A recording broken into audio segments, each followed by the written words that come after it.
The fluorescent hospital lights buzzed faintly overhead as I lay in the recovery ward, groggy and weak. The surgery had been a success, the doctors said, a tumor removed from my brain, my second chance at life secured.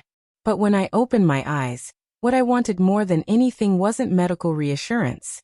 I wanted family. I wanted to see familiar faces, to feel the comfort of my blood standing beside me. Instead, the room was empty.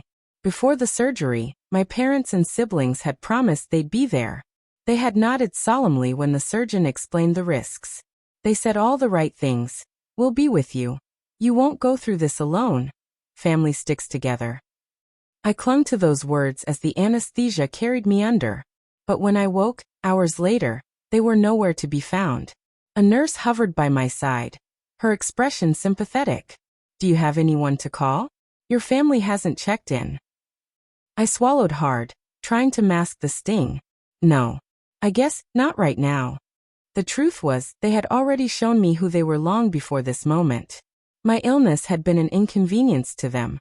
The appointments, the stress, the possibility of bad outcomes. It was easier for them to step away than to step up. And in the end they chose absence. Days passed. No visits. No flowers. No calls. The doctors told me I could be discharged soon. But the thought of leaving the hospital alone terrified me.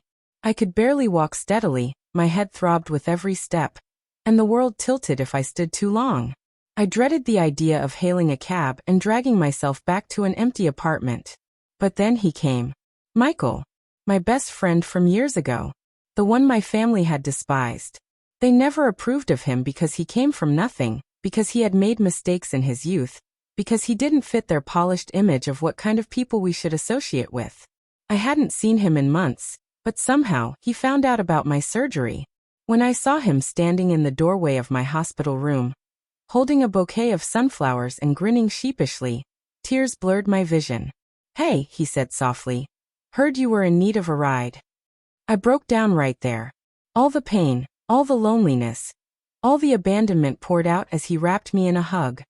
He didn't flinch at the hospital gown, at the bandages on my head, at my frail body. He just held me, steady and warm.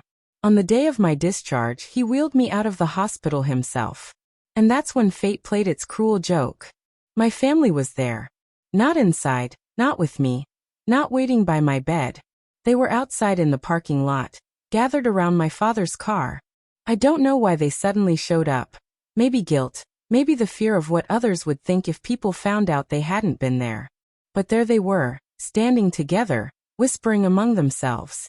And when they saw who was pushing my wheelchair, their faces fell. Michael. The man they had mocked, criticized, and forbidden me to see years ago. The man they swore would ruin my life.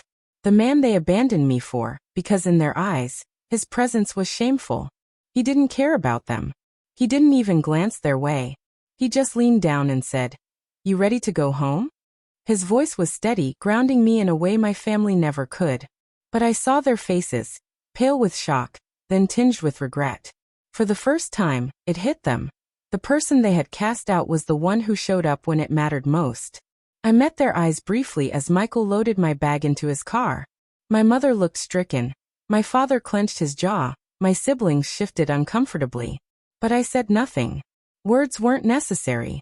My silence, my choice to let Michael wheel me past them without stopping, was louder than anything I could have spoken. As the car door closed and Michael drove me away, I felt something I hadn't in years. Peace. Because I finally understood that family isn't defined by blood. It's defined by who shows up when your world falls apart. And in that moment, my family realized what they had thrown away. They abandoned me after brain surgery. But the person they rejected, the one they looked down on, was the one who picked me up. And that was the day they regretted everything.